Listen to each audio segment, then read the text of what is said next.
BJP के राज्यसभा सांसद एवं पूर्व deputy CM doctor Dinesh Sharma ने कहा कि घरेलू हिंसा से जुड़े कानूनों को जेंडर न्यूट्रल बनाए जाने की आवश्यकता है, जिससे हर व्यक्ति के साथ न्याय हो सके। यदि व्यवस्था की कमी के कारण एक व्यक्ति की भी जान जाती है तो ये आत्ममंथन का विषय है। उनका कहना था कि झूठे आरोप लगाने वाले के खिलाफ कड़ी कार्रवाई की जाए, जिससे न्याय की निष्पक्षता स्थापित रहे। राज्यसभा में पुरुषों और महिलाओं के लिए कानूनी सुरक्षा में समानता विषय पर बोलते हुए डॉक्टर शर्मा ने कहा कि ये विषय संविधान द्वारा दिए गए समानता के अधिकार के मूल में है। आज पुरुषों और महिलाओं के लिए संतुलित कानून की आवश्यकता है। एनसीआरबी के आंकड़ों का हवाला देते हुए कहा कि 2022 में भारत में आत्महत्या करने वालों में 72% पुरुष थे। इस समय में 1,25,000 पुरुषों ने तथा 47,000 महिलाओं ने आत्महत्या की थी। वर्ष 2014 से लेकर 2021 के बीच पुरुषों और महिलाओं के आत्महत्या के मामले बढ़े हैं। करीब 107% से अधिक पुरुषों के आत्महत्या करने का कारण पारिवारिक परेशानी थी।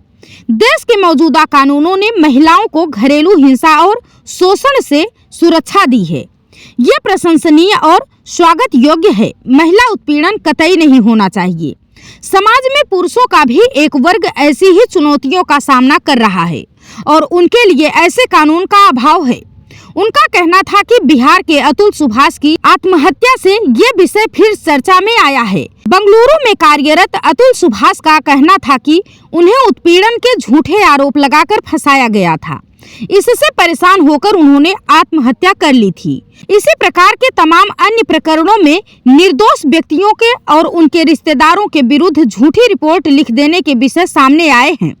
इससे साफ है कि वर्तमान में पुरुषों के लिए झूठे आरोपों से सुरक्षा के उचित प्राविधान मौजूद नहीं है। आज भारतीय न्याय संहिता की धारा 85 का दुरुपयोग भी चिंता का विषय है।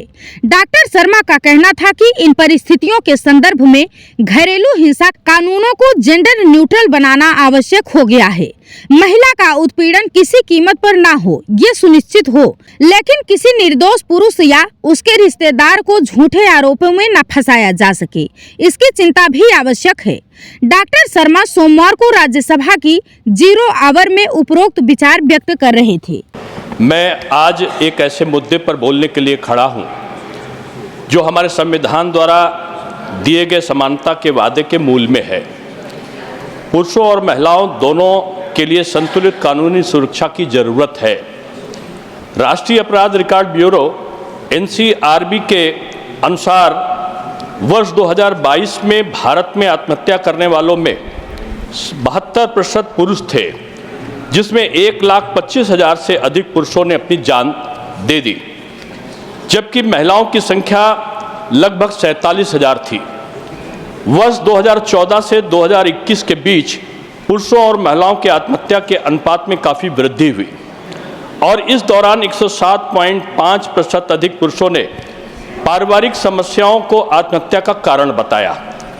हमारे कानून में ने महिलाओं को घरेलू हिंसा और शोषण से बचाने में बड़ी प्रगति की है, लेकिन ऐसे पुरुषों के लिए भी सुरक्षा का अभाव चिंता का विषय है जो इसी तरह की चुनौतियों का सामना कर रहे हैं।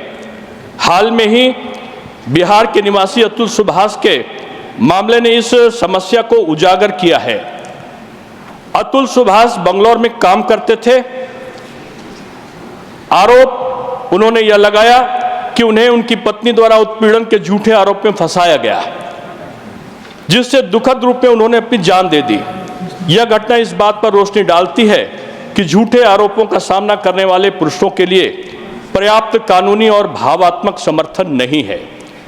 भारतीय न्याय संहिता की धारा 85 जैसे प्रावधानों के दुरुपयोग की समस्या भी बड़ी चिंता का विषय है। मैं माननीय मंत्री महोदय से अनुरोध करता हूं कि घरेलू हिंसा और उत्पीड़न से जुड़े कानूनों को जेंडर न्यूट्रल बनाया जाए ताकि सभी के साथ न्याय हो सके।